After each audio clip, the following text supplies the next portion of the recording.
ஒவ்வொருவரும் தம்மையே சோதித்தறிந்த பின்பே இந்த அப்பத்தை உண்டு கிண்ணத்தை பருக வேண்டும். 1 கொரிந்தியர் 11ஆம் அதிகாரம் 28வது வசனம்.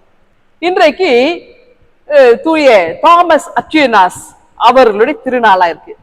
49 வயசுல மரித்தார். இவர் ஒரு சிறந்த இறை வல்லுநராக இருந்தார். இவருடைய நிறைய புத்தகங்களை எழுதியிருக்கிறார். இவரை திருச்சபை எப்படி அழைக்கிறாங்க, இறையியல் படிக்கிறாங்க இல்லையா, அப்ப அந்த திருமறையை கற்கின்ற அந்த இறையியல் கல்வி கற்கின்ற மாணவர்களுக்கு இவர் தந்தையாக இருக்கின்றார், பாதுகாவலராக இருக்கின்றார்.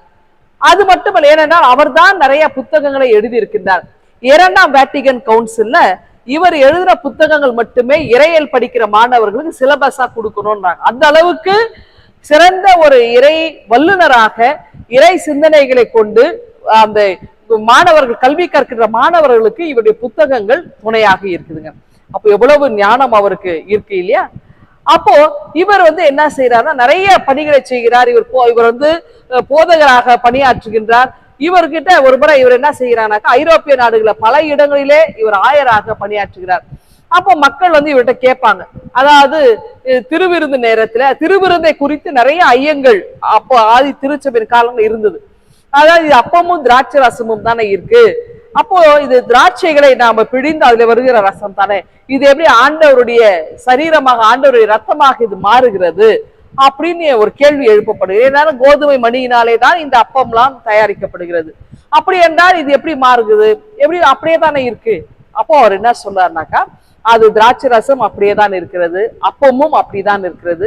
ஆனால் 2 காரியத்தை நீங்க தெரிந்து கொள்ள வேண்டும். ஒன்று, இந்த பல கோதுமை மணிகள் ஒன்றாக எங்கெங்கோ விளைவித்த கோதுமை மணிகள் ஒன்றாக சேர்ந்து உடைக்கப்பட்டு மாவாக திரிக்கப்பட்டு அப்பமாக சுட்டெடுக்கப்படுகிறது. பல இடங்களில் இருந்து விளைவித்து வந்த திராட்சைகள் குலைகள் ஒன்றிணைக்கப்பட்டு ஆலைகளிலே ரசமாக பிழியப்படுகிறது. அப்படி என்றால் பலதரப்பட்ட மக்கள் கிறிஸ்துவுக்காக நாம் ஒன்றிணைகிறவர்களாக, உடைக்கப்படுகிறவர்களாக, ரசமாக பிழித்து எடுக்கப்படுகிறவர்களாக இருக்கிறோம். இன்னொன்று, இந்த அப்பமும் திராட்சை ரசமும் அப்படிதான் இருக்கிறது.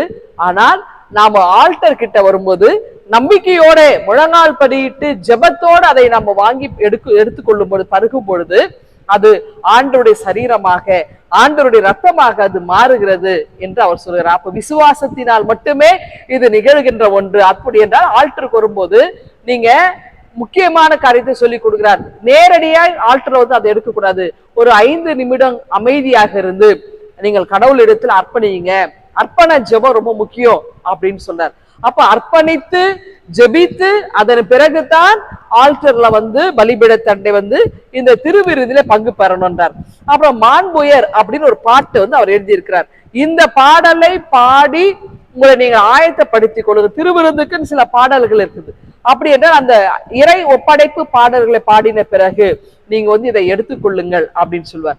அப்போ இந்த திருவிருந்தை குறித்து சிறப்பான அம்சங்களை எல்லாம் மக்களுக்கு சொல்லி கொடுத்தார்.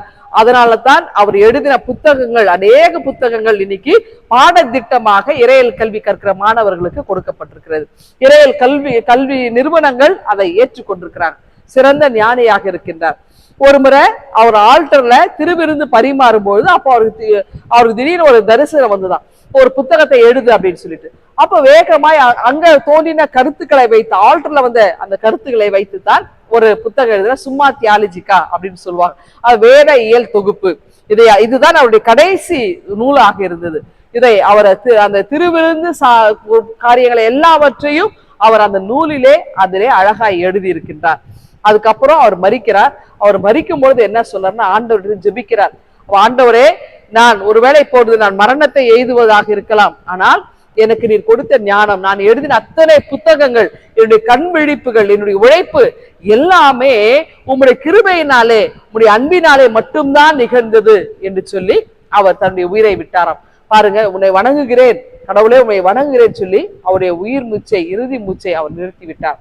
அப்படி என்றால் இந்த நற்கருணை நாதர் எப்படி நாம் அணுக வேண்டும், நற்கருணை எப்படி எடுத்துக்கொள்ள வேண்டும் என்பதையெல்லாம் இந்த திருச்சபைகளுக்கு சொல்லி கொடுத்தவர் தாமஸ் அக்வினாஸ். இன்றைக்கு அவருடைய திருநாளாயிருக்கு. அப்படி என்றால் அவர் கற்றுக் கொடுத்த அத்தனை அம்சங்களையும் திருச்சபை மக்களாகிய நாமும் பின்பற்றுவோம். திருவிருந்தை நம்ம விளையாட்டு பொருளாக எடுக்காமல் உண்மையிலே அது ஆண்டவருடைய சரீரம் ரத்தம் என்பதை உணர்ந்து பயபக்தியோடு விசுவாசத்தின் அடிப்படையில நாம் கர்த்தருக்கு பயந்து அந்த பந்தியிலே நாம் சேர ஆண்டவர் நம்மை அழைக்கின்றார். இந்த சிந்தனையோடு இந்த நாளை துவங்கள். ஆண்டவர்களை ஆசீர்வதிப்பாராக. ஆமென். எங்கள் அன்பின் ஆண்டவரே, தாமஸ் அக்யூனாஸ் அவருடைய வாழ்வுக்காய் நன்றியோடு உம்மை துதிக்கின்றோம். ஆண்டவரே, நாங்கள் பயபக்தியோடு உங்களுடைய திருப்பந்தியில பங்கு பெற எங்களுக்கு நீர் கற்றுக் கொடுத்திருக்கு. தொடர்ந்து எடுத்து பயன்படுத்தும். மீட்பரேசுவை ஜெபிக்கிறோம் எங்கள் அன்பின் கடவுளே. ஆமென்.